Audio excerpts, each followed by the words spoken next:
Choosing the right dose can be tricky. Each coffee may vary depending on the density and roast degree.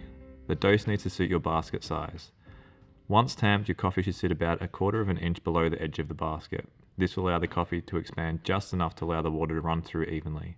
If the bed of coffee sits too low, it will have too much room to expand, allowing the water to run around the coffee. And if it sat too high, the coffee wouldn't have enough room to expand, allowing the water to build up pressure and fracture the puck. Using scales, we'll start with 16 grams to begin with for superior blend and use a ratio of 1 to 2 and yield about 32 grams. If your shot looks watery and thin and tastes sharp and sour, the water hasn't had enough time to dissolve the balancing compounds within the coffee, so the most dominant taste will be sourness. We want it to land closer to the middle or sweet spot. Your coffee should be sweet and balanced, the harmony of acidity and sweetness, mouthfeel and intensity. Don't get confused with acidity and sourness. Think closer to ripe green apples versus unripe green apples.